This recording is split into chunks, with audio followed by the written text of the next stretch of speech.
अस्सलाम वालेकुम, सत श्री अकाल। मैं हरमीत सिंह हूं और आप देख रहे हैं आपका अपना सच डिजिटल। नाज़रीन, आज के व्लॉग में बात करेंगे।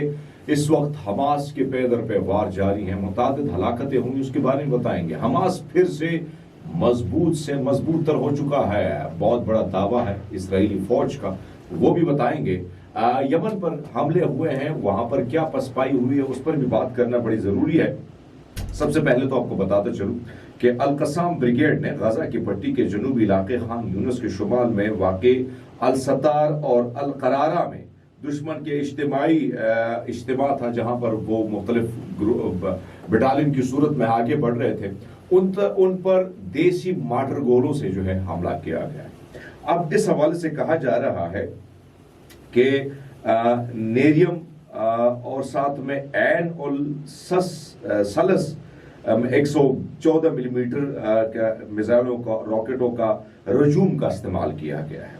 वो कहते हैं कि भाई साहब, इसमें बाकायदा हमें जो है लोग दिखे, लोगों को की हलाकत या जख्मी के हवाले से इसराइली मीडिया तस्दीक तो नहीं कर रहा है, क्योंकि अभी हमला हुआ, ताज़ा तरीन हमला है। लेकिन हमास के जरा ये बताते हैं कि इस हमले में मुतादिद हलाकतें भी हो चुकी हैं और लोग भी जख्मी हैं।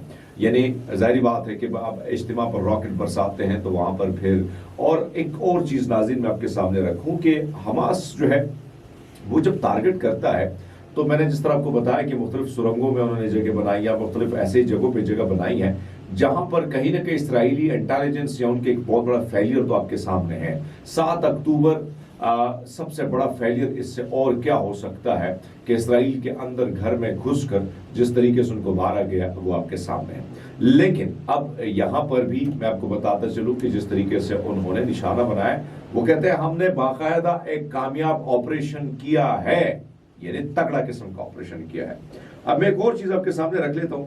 इसराइली फौज के रिटायर्ड जनरल यत्ज़ोक बर्क ने एतराफ कर लिया है और उन्होंने एतराफ किया कि फलस्तीनी मज़ाहमती तंजीम हमास जो है वो दोबारा बड़ी ताकत में आ चुकी है। अब आपको पता है कि नेतन्याहू ये दावे कर चुका है कि भाई हमास को हमने तबाह कर दिया, उसके पांव हमने उखाड़ दिए। लेकिन मैं आपके सामने जो खबरें रख रहा हूं उससे अंदाजा होता है कि हमास दोबारा सरखरू हुई है, दोबारा उठ खड़ी हुई है, क्योंकि मज़ाहमत को जब आप बार बार रगड़ेंगे वो रगड़ खा के दोबारा एक नई मज़ाहमत के साथ उठ के खड़ी आती है। अब जनरल साहब जो है वो कहते हैं कि अल जजीरा ने ये इंटरव्यू किया है, आप उसको देख भी सकते हैं, अल जजीरा के पेज पे देख भी सकते हैं। उन्होंने लिखा है कि यानी आउटलेट मारियो की एक रिपोर्ट में उन्होंने लिखा है कि यत्ज़ोक बर्क ने लिखा है कि हमास जंग से पहले की ताकत दोबारा हासिल कर चुकी है, और उन्होंने लिखा है कि हमास को दोबारा हासिल करना गजा में इसराइली फौज की पेशरफ्त के बयान से मुतसादिम है। ये भी उन्होंने कहा कि अब इसराइल को ये तजवीज़ कबूल करे या ना करे, हम एक नई जंग के लिए हमें तैयार होना चाहिए। भाई उसका मकसद ये है कि भाई साहब आप इसराइल अगर मामलात को जंग पर, लंबी जंग को लेके जाएगा तो मजीद नुकसान होगा।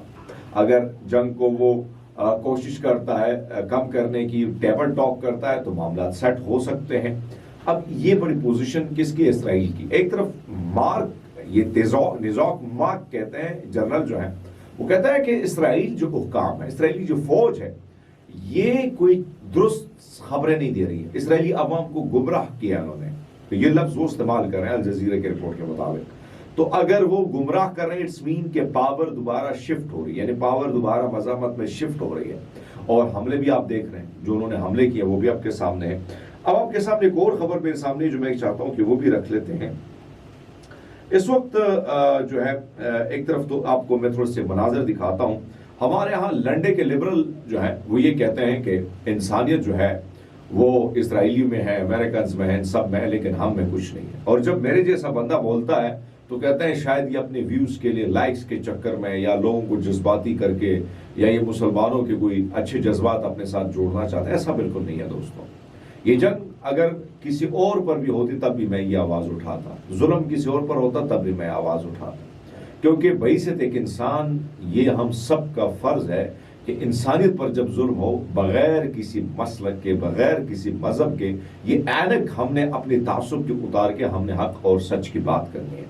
तो मेरे पे तो इस तरह लंडे की जो लिबरल है वो बड़े फतवा लगा रहे हैं ट्विटर पे, फेसबुक पे, لیکن میں حقائق پسند آدمی اور حقائق اور مزاحمت کا سپورٹر ہوں، تو اس لیے میں آپ کے سامنے وہ چیزیں رکھتا ہوں جو مجھے اچھی لگتی ہیں اور جو میرے نزدیک ظلم کے خلاف ہے۔ شاید آپ کو بھی بری لگے، لیکن میں غزہ کے معاملے میں میرا ایک ہی نظریہ ہے، اور وہ آپ 7 اکتوبر سے دیکھ رہے ہیں جو مسلسل ہے۔ انہوں نے فلسطین زندہ باد کا نعرہ لگایا، یہ بہت بڑی بات ہے۔ دوسرے اب آپ کو بتاتے چلیں کہ ایک طرف تو ایران سے لاکھوں افغان مہاجرین کو خبردار کر دیا گیا ہے، کل ان کو ڈیڈ لائن دی گئی ہے۔ ایران میں لاکھوں افغان مہاجرین جو ہیں پناہ گزینوں سے کہا گیا کہ وہ ملک چھوڑ دیں یا گرفتاری کا سامنا کریں، کیونکہ حکومت کی طرف سے مقررہ کردہ ڈیڈ لائن ختم ہو چکی ہے۔ اتوار کی ہدف کی تاریخ اسرائیل کے ساتھ آپ کو پتا ہے کہ ایک طرف تو یہ 12، پھر اس میں آپ کو ایک اور چیز آ گئی تھی کہ 12 روز کا یہ معاملہ تھا، لیکن اس میں بہت سارے ایجنٹس افغانستان کے، کچھ پاکستان کے، کچھ انڈینز پائے گئے ہیں، تو ایک غم و غصہ بھی پایا جا رہا ہے۔ اب ایران میں ایک اندازے کے مطابق 40 لاکھ افغان مہاجرین کا گھر ہے، اور بہت سے لوگ وہاں کئی دہائیوں سے مقیم ہیں۔ 2023 میں تہران غیر ملکوں کو نکالنے کے لیے ایک مہم کا آغاز کیا، جس کے مطابق وہ ملک میں غیر قانونی طور پر رہ رہے تھے۔ مارچ میں ایرانی حکومت نے حکم دیا کہ بغیر رہنے کے حق والے افغان اتوار تک رضاکارانہ طور پر ہیں۔ اب کہا جا رہا ہے کہ اس وقت تقریباً 7 لاکھ سے زیادہ افغان چھوڑ چکے ہیں، لاکھوں دیگر بے دخلی کا سامنا ہے، یعنی مشکلات ہیں ان کی، بڑی زیادہ مشکلات ہیں۔ افغان ہمارے بھائی ہیں، ایک طرف تو یہ سچویشن ہے۔ امریکہ میں ریاست ٹیکساس میں جو سیلاب کی تباہی ہوئی ہے، بربادی ہوئی ہے، تقریباً اس وقت 67 افراد ہلاک ہو چکے ہیں، درجنوں لاپتہ ہیں۔ امریکہ میڈیا کے مطابق صدر ٹرمپ نے ٹیکساس کی ریاست کو آفت زدہ قرار دے دیا ہے، ریسکیو آپریشن تیز کرنے کی ہدایت کر دی ہے۔ سیلابی ریلے میں بہہ جانے والی 11 لڑکیاں تاحال لاپتہ ہیں، جبکہ تلاش کے لیے وسیع پیمانے پر کارروائیاں جاری ہیں۔ امریکہ میڈیا کے مطابق اس وقت کیر کاؤنٹی میں سیلاب کی وجہ سے 21 بچے ہلاک ہو چکے ہیں اور کئی جو ہیں لاپتہ ہیں۔ ایک طرف تو یہ سچویشن ہے، دوسرے آپ کو بتاتے چلیں کہ امریکی یعنی ایک طرف تو میں نے آپ کو جو بات کی کہ ایک طرف تو یہ سچویشن ہے، دوسرے آپ کو بتاتے چلیں کہ یمن نے کمال کر دیا ہے۔